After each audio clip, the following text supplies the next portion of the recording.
Today, meron lang tayong, well, may gusto lang ako i-feature na special na bike.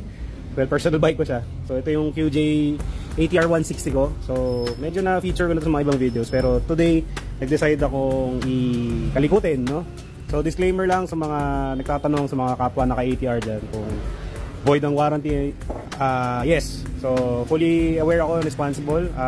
Kakabitan ko kasi sana ng mini driving light saka ng busina. So, ang dinicide kong ikabit is Zenlo M1. Conservative tong driving light na to. So, ito yung parang simple setup lang. Kasi, malakas naman yung ilaw ng QJ ATR 160. So, projector lights na siya. Adequate naman na talaga siya. Pero, kung gusto ko lang, medyo gusto ko lang ng wider view. Gusto ko liwanag.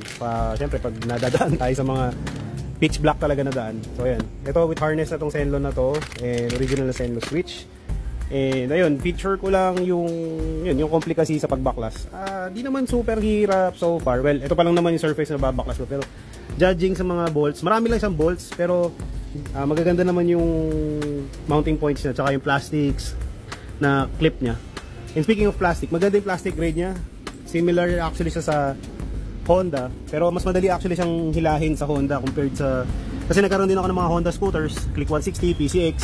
So ayan, may mga clips siya.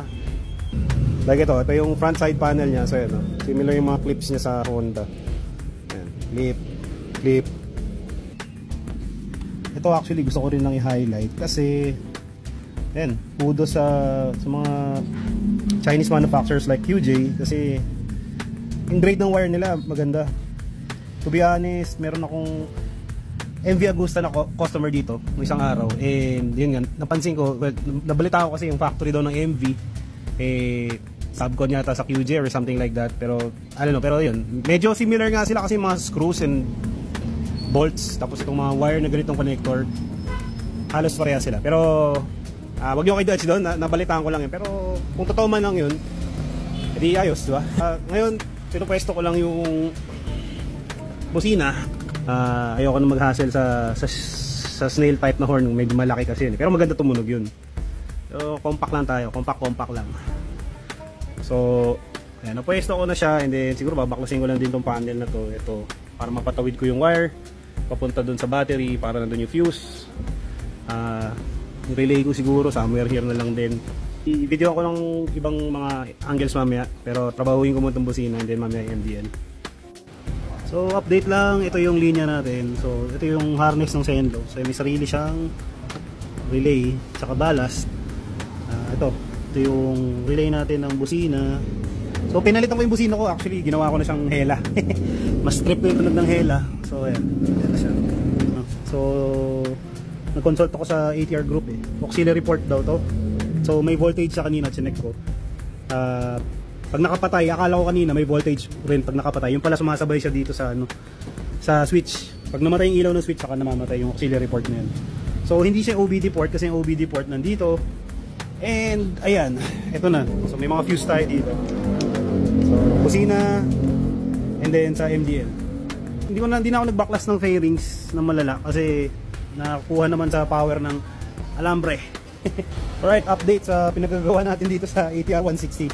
So ayan, kinabit na natin yung MDL. Hindi pa ito naka-asinta, pero yan yung preferred mounting ko kasi mas prefer ko yung malawak yung ilaw. So ayan, maluwag pa yan.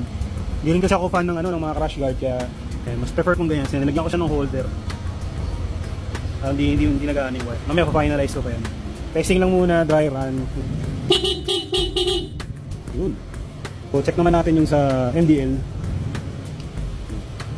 Si Zenlo may pakulo sa harness nila. Yung mga pattern to. Depende sa pag-flick mo nung switch. So, yan, sabay. Then, kung gusto mong blinking,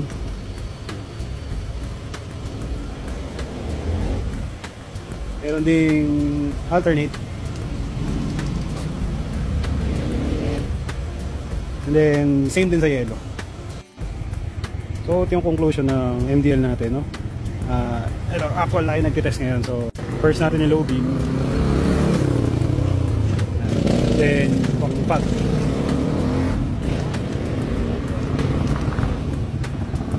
ayos. So yun, medyo mabusisi lang sa baklasan yung ATR, pero kaya naman. And yan, actually more on corner light yung function nitong MDL na kinabit ko.